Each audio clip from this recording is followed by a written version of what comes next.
Hello everybody, I'm talking to you today from the part in the school where we keep the house 3D printers. And this is the perfect place to talk about the nature of interdisciplinary units in the middle school. I'm going to explain why that is in a minute, but first of all I need to explain what interdisciplinary units are. Interdisciplinary units are when two units or more come together to work on a particular project. And the power of that, and the reason why it's so important is in the MYP, is it's a really good way of ensuring that learning is, if you like, grounded in real world experience. Because we all know in the real world that you don't tend to work in terms of compartmentalizing disciplines. Actually, things come together. And I'm going to give some examples of how that happens with some really good IDUs in school. One I've seen really recently. So let's start with that one first. So recently I was up in one of the science rooms and I was looking at a project that science has begun with individuals and societies. And what they're doing is looking at a real problem in the world and in a specific place. So they are looking at a situation in cities in Algeria where there are serious problems with people dying from carbon monoxide poisoning. And what they're trying to do is have a campaign where they will actually buy smoke monitors that people can put up in houses to ensure that they are guarded against dangerous carbon monoxide. Now, to do that properly, the first thing you need to do in science is really understand the problems with carbon monoxide. And there's some actually really deep and interesting science there, because those students doing it need to understand how carbon monoxide mimics oxygen in terms of its molecular makeup and why that's so dangerous.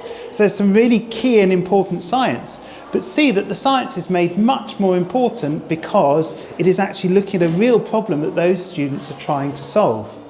So once they've understood that, they can help educate others about the dangers of carbon monoxide, then work with INS to look at a particular region, in this case Algeria, and it is because we have links with teachers with a school in Algeria that we're able to do this, and sorry, I should say more than that, with groups in Algeria that we're able to do this, that they can look at some specific situations, work with another school in Algeria and some other organisations to help, first of all, raise money to pay for new smoke alarms, and then look at how they can properly be introduced and the scale of the problem and where it is and how they need to deal with it. So all that means that you have a project that has some fantastic science, but is also linked to some serious real problems that students can actually be engaged in solving. So you can see from the example I've given that students are dealing with a real life problem, but they're also following the design process. And the way they're doing that is that they are looking at an issue, working out how to solve it and coming up with a product. Now in this case it's a bought product, but in lots of really good IEDUs the product is designed.